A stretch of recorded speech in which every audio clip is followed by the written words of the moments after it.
Canadian Bulldog from Wrestling Merchandise and Memories, that's merchandiseandmemories.com, and today we're covering the top 50 WWE Hall of Fame prospects. Now, you may have seen in the past that we have published this list several times before, but every time people are inducted, we tend to alter the list somewhat. We considered hundreds of different possibilities with a few exclusions. For example, performers who are currently contracted to AEW, such as Christian, Paul White, or Chris Jericho, never say never, but the politics will make it tough. Performers who are currently active, such as Brock Lesnar, or will be active by the time of the next Hall of Fame ceremony, sure, they'll be in one day, but unlikely until they've called it a career. As well, we've excluded wrestlers who have never become a household name outside of the US, nothing against their accomplishments, but only a handful of foreign stars have made the Hall of Fame, and finally, any members of the McMahon family. Just before we get started, wanted to remind you that Wrestling Merchandise and Memories has more than 100 unique and conversation-starting top 50 lists on its site. Check it out at bit.ly/top 50 lists. Number 50, The Sandman was best known during his 30-year career for being a flag bearer for ECW, winning its World Championship 5 times, and always being a featured performer. The Sandman also competed in WWE, TNA, and elsewhere.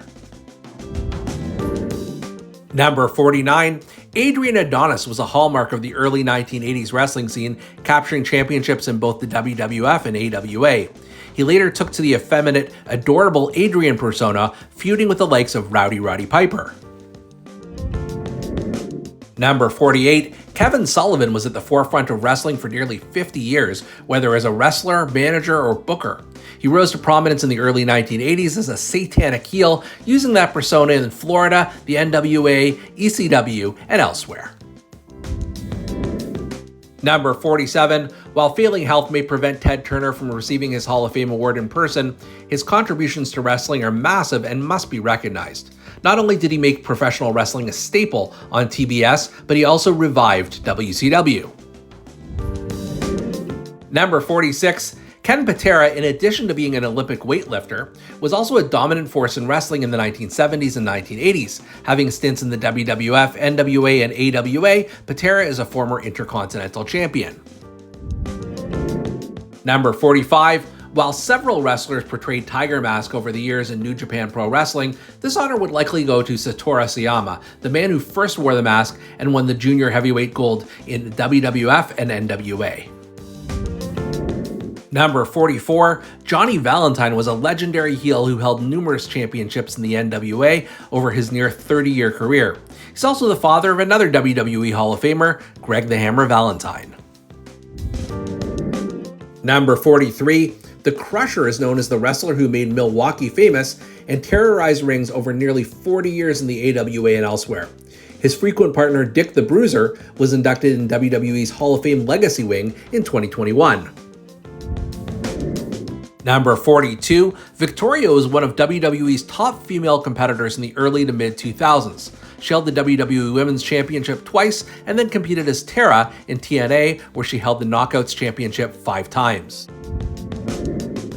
Number 41, Lawrence Taylor is a prime candidate for the WWE Hall of Fame Celebrity Wing.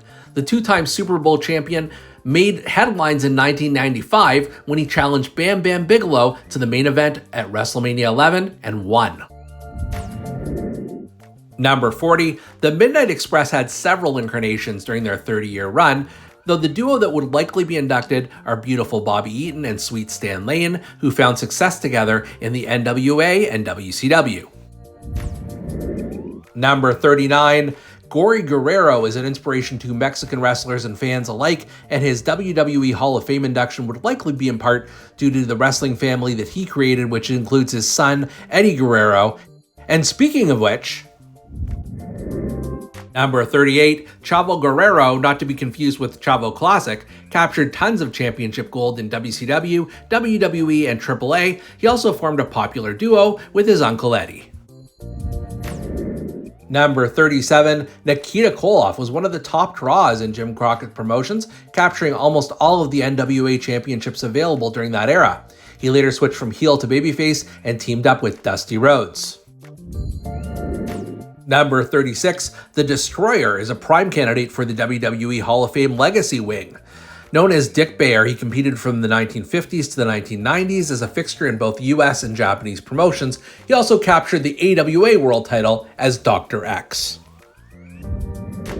Number 35, Dino Bravo competed for more than 20 years, primarily as a top star in Canada, but also as a frequent heel in the WWF. In 1988, Bravo allegedly set the world bench press record of 715.5 pounds at the Royal Rumble. Number 34, Tony Garea spent most of his 30-year career in the WWE system, both as a performer and a road agent. He captured the WWF Tag Team Championship 5 times over the years with 4 different partners. Number 33, the Rougeau brothers, Jacques and Raymond, were a top tag team in the 1980s, both in the WWF and their native Quebec. After teaming, Jacques became the Mountie, while Raymond became a French-language commentator. Number 32, Mickie James became one of the top women's performers in the 2000s and 2010s, capturing the WWE Women's Championship 5 times, the TNA Knockouts title 5 times, and the WWE Divas Championship once.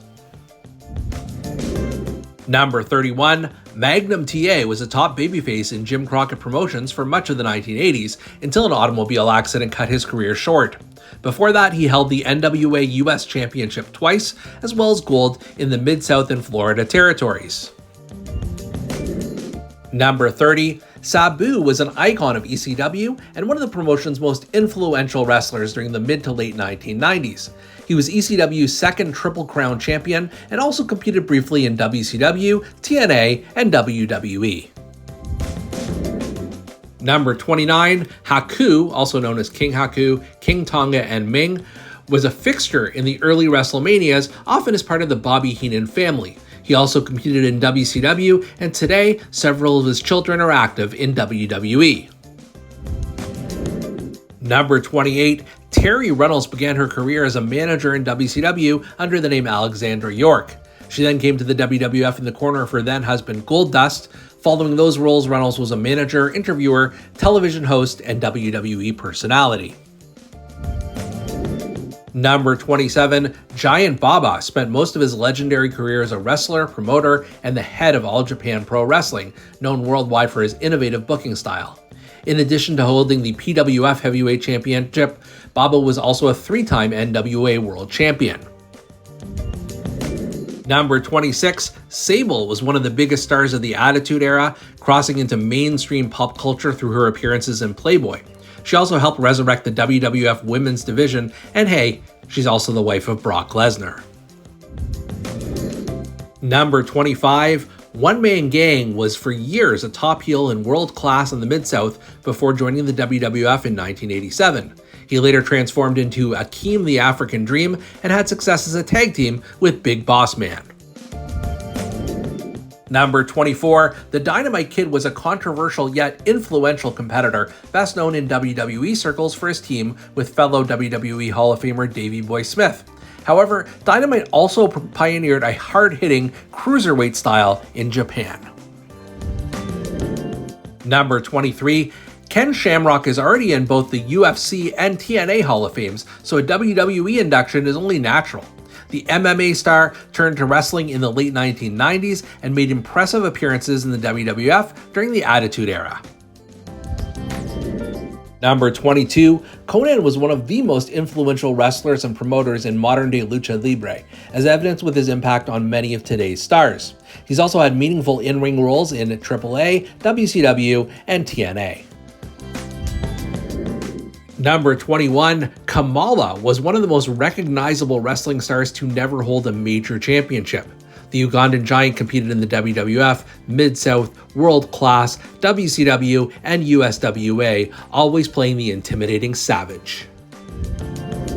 Number 20, Rick Martel was one of wrestling's top babyfaces in the early 1980s. He held the AWA World Championship for almost 2 years and also held gold in the WWF and WCW. As a heel, Martel was known as the Model in the WWF. Number 19, Raven, also known as Scotty the Body, Scotty Flamingo, and Johnny Polo, came into his own at the apex of ECW's popularity, becoming a 2-time world champion there. Raven also held gold in WCW, WWF, and TNA. Number 18, King Kong Bundy was a huge part of the early WrestleManias, battling Hulk Hogan in the main event of WrestleMania 2. In addition, he was a key part of the Bobby Heenan family and feuded with the likes of Andre the Giant and Hillbilly Jim. Number 17, Dennis Rodman, a basketball and pop culture icon, should be considered for the celebrity wing due to his membership in the NWO, leading to a pair of pay-per-view main events. Rodzilla also won Hulk Hogan's Celebrity Championship Wrestling show. Number 16, Psycho Sid, also known as Sid Vicious, Sid Justice, and just plain Sid, dominated in the 1990s and was initially called the second coming of Hulk Hogan. He would go on to headline WrestleMania 13 and would twice capture both the WWF and WCW World Heavyweight Championships.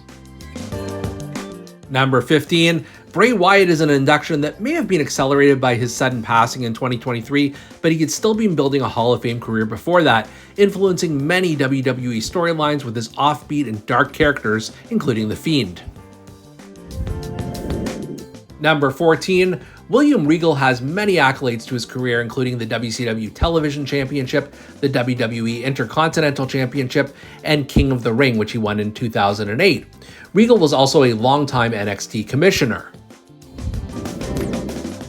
Number 13, Bam Bam Bigelow was one of the most colorful and popular wrestlers of the early WrestleMania era, competing in Memphis, the WWF, and the NWA. He also main evented WrestleMania 11 against the aforementioned Lawrence Taylor. Number 12, with the Rockers, yes, we know that Shawn Michaels has been inducted into the WWE Hall of Fame twice, but this would be a joint induction for his team with Marty Jannetty.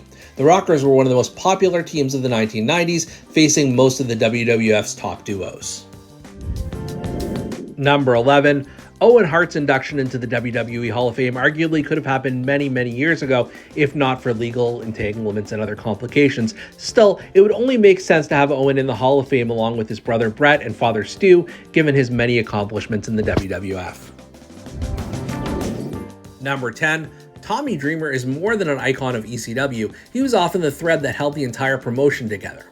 In addition, the innovator of violence was a key to the 2006 ECW relaunch by WWE and was a road agent in WWE and TNA. Number 9, Miss Elizabeth was one of the most popular characters in the 1980s WWF due to her presentation and her part in major storylines involving Randy Savage and Hulk Hogan. She also held prominent roles during her WCW run. Number 8, Jim Cornette is one of the only managers from the 1980s era of professional wrestling not to have a WWE Hall of Fame ring. In addition to managing the Midnight Express, Cornette also ran OVW and Smoky Mountain Wrestling and was a booker in the WWF. Number 7, Demolition, Axe, Smash, and later Crush were one of the most successful tag teams in WWF history, boasting a record-setting WWF tag team title reign that would only be eclipsed some 30 years later. Number 6, Brian Pillman was an innovator everywhere he went, wowing audiences with his high-flying style and Stampede in WCW. Later in his career, his loose cannon persona was the talk of the industry. He is survived by his son, NXT star Lexis King. Number 5, the Hardy Boys are still active in TNA, although their careers as WWE headliners are likely behind them, so this counts. Together and as singles performers, Matt and Jeff Hardy have captured dozens of championships in WWE, TNA, Ring of Honor, and elsewhere.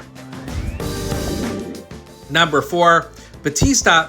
This one is kind of cheating given Batista was already announced as headlining the 2020 Hall of Fame class before bowing out due to the pandemic. The Animal was a 6-time world champion and one of the most popular ruthless aggression acts. Number 3, it's amazing that Cyndi Lauper hasn't been inducted into the Hall of Fame celebrity wing yet, given if not for her, there may not be a WWE today. Her role in the Rock and Wrestling Connection was absolutely critical to the WWF's success. Number 2, The Rock will be inducted into the WWE Hall of Fame. It's just a matter of if, not when, it happens.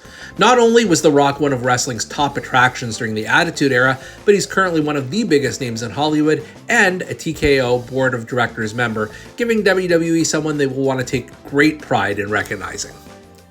And the number 1 WWE Hall of Fame prospect is John Cena.